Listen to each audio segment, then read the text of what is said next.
1997년 한국과 2001년 터키 둘 다 IMF에 손을 내밀었습니다. 그런데 한 나라는 3년 만에 빚을 갚았고 한 나라는 지금도 무너지고 있습니다. 둘 다 같은 위기였습니다. 둘 다 IMF가 요구하는 구조조정을 했고 둘 다 중앙은행 독립성을 법으로 보장했습니다. 그런데 26년 뒤 한국의 물가 상승률은 2%대이고 터키는 30%입니다. 원화는 제자리인데 리라화는 그 사이 95%가 사라졌습니다. 같은 출발점에서 왜 이렇게 달라진 걸까요? 오늘은 그 단 하나의 차이를 따라가 보겠습니다. 1997년 11월 21일 대한민국 외환보유고가 39억 달러까지 떨어졌습니다. 나라 전체가 쓸 수 있는 달러가 고작 그만큼이었습니다. 기업들이 줄줄이 쓰러지고 있었습니다. 한보철강, 기아자동차, 쌍용, 진로, 혜태. 한때 잘 나가던 이름들이 하나씩 부도딱지를 맞았습니다. 환율은 하루가 다르게 치솟더니 결국 달러당 2,000원을 넘어섰습니다. 어제까지 1,000원이면 살 수 있었던 수입 물건이 하루아침에 2배가 된 겁니다. 은행 창구마다 사람들이 몰렸습니다. 달러를 바꾸려는 사람, 적금을 깨려는 사람, 대출이자가 갑자기 2배로 뛰어서 따지러 온 사람. 중소기업 사장들은 거래처 부도에 연쇄로 쓰러졌고 직장인들은 내일 해고 통보를 받을지 모른다는 불안에 시달렸습니다. 정부는 더 이상 버틸 수 없었습니다. 그날 밤 대한민국은 IMF에 구제금융을 요청했습니다. 550억 달러. 나라가 돈을 빌려야 살 수 있게 된 겁니다. 국민들은 TV 뉴스를 보면서 처음으로 나라가 망할 수도 있다는 공포를 느꼈습니다. 대통령이 고개를 숙이는 장면이 브라운관에 나왔습니다. 그때 일어난 일이 있었습니다. 전국에서 금모으기 운동이 시작됐습니다. 결혼반지, 돌반지, 금목걸이, 서랍 깊숙이 넣어두었던 것들을 꺼내서 은행으로 가져갔습니다. 참여 인원이 349만 명이었습니다. 국가가 굴욕을 당했다는 분노, 그리고 어떻게든 나라를 살려야 한다는 절박함이 한꺼번에 터져나온 겁니다. 4년 뒤 지구 반대편에서 똑같은 일이 벌어졌습니다. 2001년 터키. 리라와 환율이 하루 만에 폭락했습니다.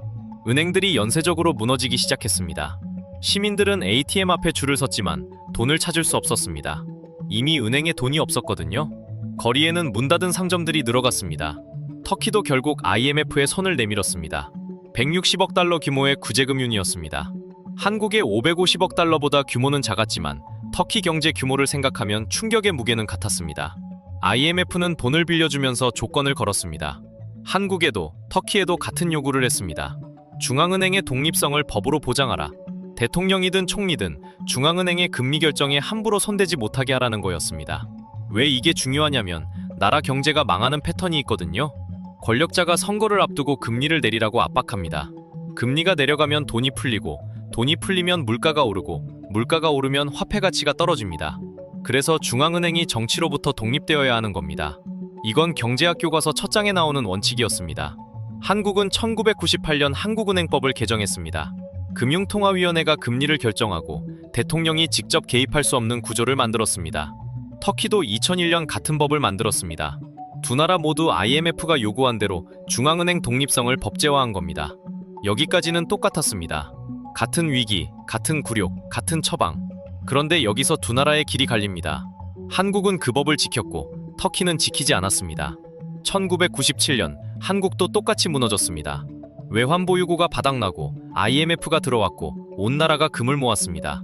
그때 한국이 받아든 처방전 중 하나가 있었습니다. 중앙은행을 정치에서 떼어내라.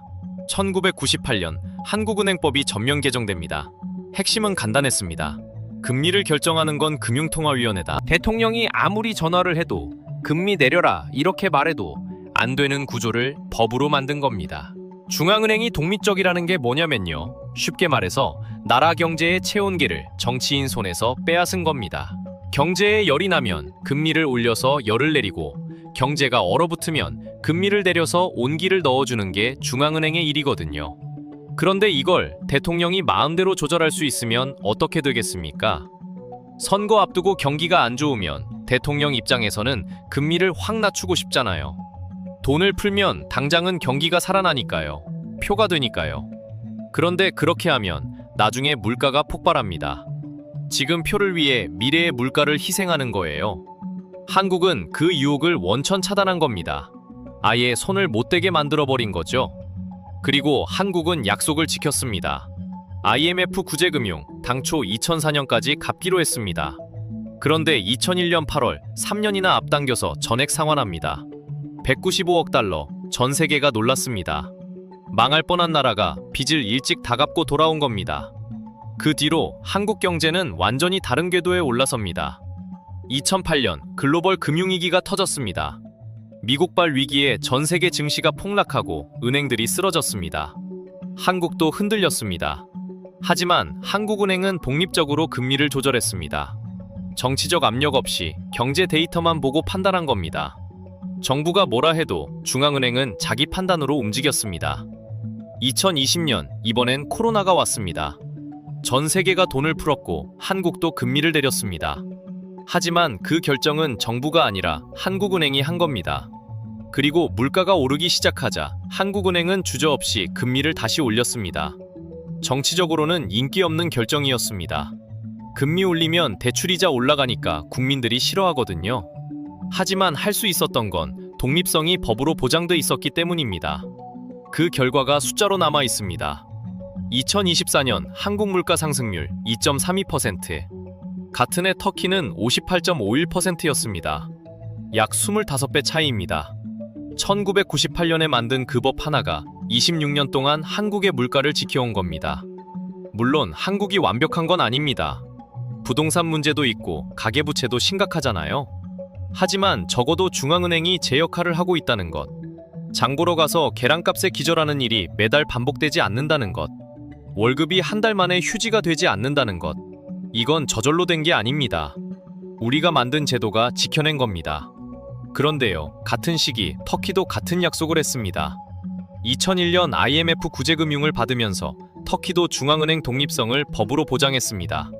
한국이랑 똑같은 출발선이었습니다. 그런데 그 약속이 깨지기 시작했습니다. 2002년부터 2011년까지 터키는 날아오르고 있었습니다. GDP 성장률이 7%에서 9%를 오갔고 2010년에는 8.8%, 2011년에는 9.2%를 기록합니다. 인플레이션은 두 자릿수에서 한 자릿수로 뚝 떨어졌고 2005년에는 EU 가입 협상까지 시작됐거든요. 이 모든 게 가능했던 이유는 하나입니다. 2001년 IMF 구제금융 이후 만들어진 시스템, 중앙은행 독립성을 법으로 보장해 놓은 겁니다. 대통령이 금리를 건드릴 수 없게 울타리를 쳐놓은 거예요. 그런데 2013년 분위기가 달라지기 시작합니다. 이스탄불 게지공원에서 시위가 터졌습니다. 쇼핑몰 건설 계획에 시민들이 반발한 건데 이게 전국으로 번져서 250만 명이 넘는 사람들이 거리로 쏟아져 나왔습니다. 정부는 물대포와 최루탄으로 대응했고 수천 명이 체포됐습니다. 시위는 결국 진압됐습니다. 그리고 이 사건을 기점으로 권력이 한 사람에게 빠르게 집중되기 시작합니다. 2016년 7월 군부 쿠데타 시도가 벌어집니다. 하룻밤 사이에 240명 이상이 목숨을 잃었고 2,100명 넘게 다쳤습니다. 쿠데타는 실패했습니다. 하지만 그 뒤에 벌어진 일이 더 컸습니다. 군, 사법부, 교육계, 언론, 민간기업까지 전방위 숙청이 시작됐습니다. 수만 명이 자리에서 쫓겨났고 언론사 다수가 문을 닫았습니다. 2017년 개헌 국민투표 찬성 51.4%, 반대 48.6%. 총리제가 사라지고 대통령 중심제가 됩니다. 대통령이 장관을 직접 임명하고 법령에 서명하고 사법부 인사권까지 쥐게 된 겁니다. 자, 이제 경제 이야기로 들어가야 합니다. 에르도안 대통령에게는 독특한 경제 이론이 하나 있었습니다. 보통은 이렇잖아요. 물가가 오르면 중앙은행이 금리를 올립니다. 시중에 돈이 덜 풀리게 만들어서 물가를 누르는 거죠. 경제학 교과서 첫 장에 나오는 내용이에요. 그런데 이 사람은 정반대로 생각했습니다. 금리를 내리면 기업이 투자를 늘리고 생산이 증가하고 그러면 물가가 잡힌다. 그러니까 금리를 내려야 물가가 내려간다는 겁니다. 그리고 이렇게 선언합니다. 금리는 모든 악의 어머니이자 아버지다. 이슬람 율법에서 이자를 금지하는 리바를 근거로 들면서 이것이 이슬람 율법이다라고 직접 말했습니다. 전 세계 경제학자들이 고개를 저었습니다. 하지만 대통령은 밀어붙였습니다. 문제는 밀어붙이려면 중앙은행이 말을 들어야 한다는 거였습니다. 그래서 어떻게 했느냐? 2019년 7월 중앙은행 총재 무라트 채팅카야, 이 사람은 금리를 내리라는 지시를 거부했습니다. 다음 날 해임됐습니다. 2020년 11월 후임 총재 무라트 우이살, 금리 정책에서 이견을 보였습니다. 해임됐습니다. 2021년 3월 나지아알 총재가 새로 부임합니다. 이 사람은 취임하자마자 금리를 올렸습니다. 경제학 교과서대로 한 겁니다. 시장은 환호했고 리라화가 반등하기 시작했습니다. 4개월이었습니다. 금리를 올리고 4개월 만에 잘렸습니다. 시장이 좋아지기 시작한 바로 그 시점에 같은 해 10월에는 부총재 3명이 동시에 해임됩니다. 2024년 2월에는 하피제가의 에르칸 총재가 자진사임했습니다. 5년 동안 5번, 중앙은행 수장이 5번 바뀐 겁니다. 이유는 전부 같았습니다. 금리를 올리려 했거나 독립적으로 판단하려 했거나. 결과를 보겠습니다.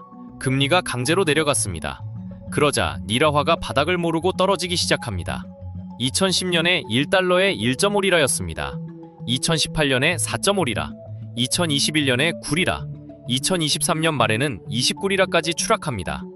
2010년 대비 리라화 가치가 95% 이상 증발한 겁니다. 22배 가까이 절하된 거예요. 리라화가 무너지니까 수입 물가가 폭등합니다. 2022년 인플레이션이 85%를 찍었습니다. 독립연구기관 이낙은 실제 체감 물가가 공식 수치의 2배에서 3배라고 발표했습니다. 거리에는 달러를 바꾸려는 사람들이 줄을 섰고 공식 환전소가 아닌 암시장이 형성됐습니다. 중앙은행이 사실상 대통령실에 종속됐다. 이건 제 표현이 아닙니다. IMF와 블룸버그가 쓴 문장입니다. 숫자로는 이해가 됩니다. 근데 그게 실제 사람들에게 어떤 일이 벌어진 건지 보셔야 합니다. 숫자 하나를 기억해 주세요. 2010년 1달러를 사려면 1.5리라면 충분했습니다. 지금은 44리라가 필요합니다. 같은 1달러인데 돈이 29배 더 필요해진 겁니다. 리라화의 가치가 95% 넘게 증발한 거예요. 고작 15년 만에요. 이게 무슨 뜻이냐면요.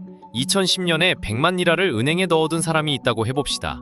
지금 실질 가치는 5만 리라 수준밖에 안 됩니다. 평생 모은 돈이 한 줌으로 쪼그라든 겁니다. 잘못한 것도 없이요. 이스탄불 거리 새벽 6시입니다. 할크 에크맥이라는 정부 보조금 빵가게 앞에 긴 줄이 늘어서 있습니다. 몇 년 전까지만 해도 쇼핑몰에서 외제 브랜드를 사던 중산층이 그 줄에 서 있습니다. BBC와 로이터가 직접 현장에서 확인한 장면이에요. 빵을 사려고 줄을 서는 겁니다. 터키에서요. G20 국가에서요. 자녀 학비를 더 이상 감당할 수 없어서 학교를 그만두게 하는 가정이 생겨났습니다. 자동차를 팔아서 이번 달 생활비를 마련하는 사람들도 있습니다. 중산층이 무너지는 게 이런 모습입니다. 수입품은 이제 완전한 사치가 됐습니다. 아이폰 한 대 가격이 미국의 2배에서 3배입니다.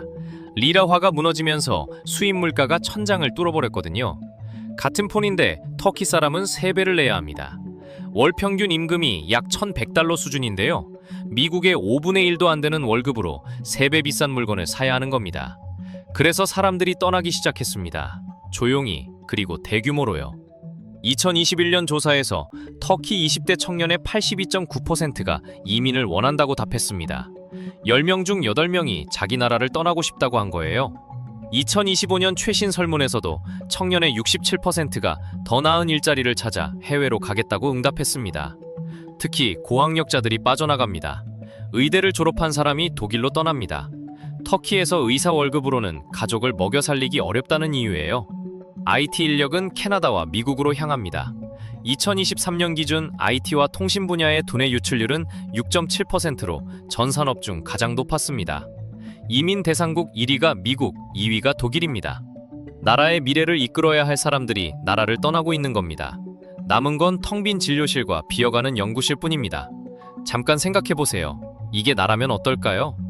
열심히 공부해서 전문직이 됐는데 월급으로는 생활이 안 되는 나라. 아이폰 하나 사는 게 몇 달치 월급인 나라. 내가 평생 모은 저축의 95%가 허공으로 사라진 나라. 그래서 친구들이 하나둘 해외로 떠나는 나라. 다행히 완전한 절망만은 아닙니다. 2023년 6월 정통경제학자 심셰크가 재무장관으로 복귀하면서 금리 정상화에 나섰습니다. 기준금리를 8.5%에서 50%까지 끌어올렸고 2024년에는 피치, 무디스, S&P 세 곳 모두 터키의 신용등급을 상향 조정했습니다.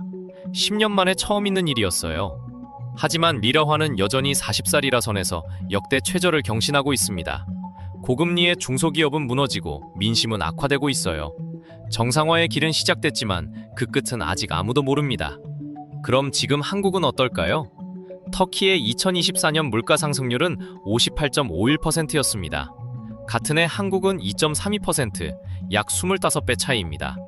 터키에서 1달러를 바꾸면 30사 리라를 받던 시절 한국 원화는 흔들리긴 했지만 무너지진 않았습니다. 터키 중앙은행 총재가 5년 동안 5번 바뀌는 사이 한국은행 금융통화위원회는 회의를 열고 토론하고 투표해서 금리를 결정했습니다. 같은 시간, 같은 세계 경제 속에서 두 나라의 결과는 이렇게 갈렸습니다. 이게 당연한 일 같죠? 하지만 터키 국민들도 한때 그렇게 생각했습니다.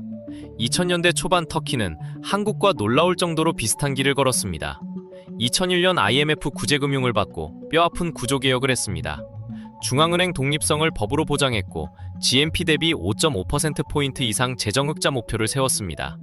두 자릿수 물가를 한 자릿수로 끌어내렸고 2002년부터 2007년까지 연평균 7.2% 성장을 이뤄냈습니다.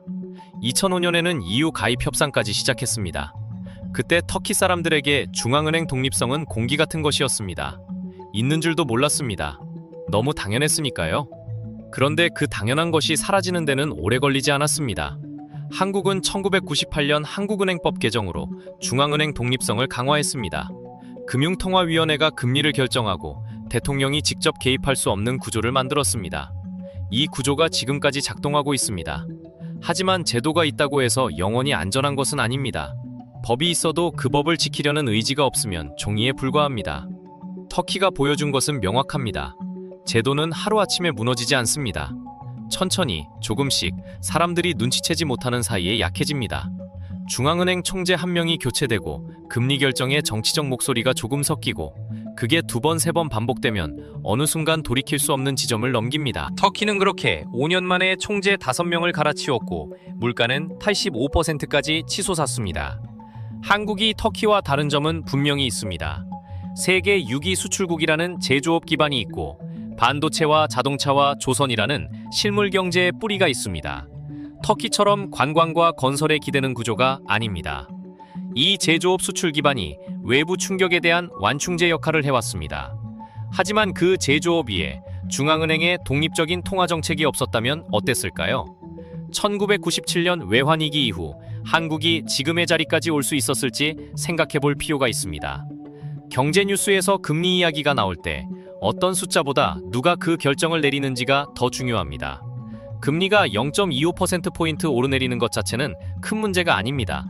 진짜 중요한 것은 그 결정이 경제 데이터와 논리의 근거에서 내려졌는지 아니면 선거나 여론 같은 다른 논리가 개입했는지입니다. 터키의 비극은 금리가 너무 낮아서 시작된 게 아닙니다. 금리를 결정하는 사람이 경제가 아닌 정치를 보고 있었기 때문에 시작된 겁니다. 금리 인상을 주장한 총재가 해임되고 대통령이 원하는 숫자를 찍어주는 사람이 그 자리에 앉았을 때 리라화는 이미 끝나고 있었습니다. 한국은행 금융통화위원회는 연 8회 기준금리를 결정합니다. 그 회의가 언제 열리는지, 결과가 어떻게 발표되는지, 위원들이 어떤 근거로 그 결정을 내렸는지 이런 것들을 한 번쯤 직접 찾아보시길 바랍니다. 그게 내 월급의 실질 가치를 지키는 첫 번째 단계입니다. 터키 이야기는 남의 나라 이야기가 아닙니다. 제도를 당연하게 여기고 지키지 않으면 언제든 우리 이야기가 될 수 있습니다.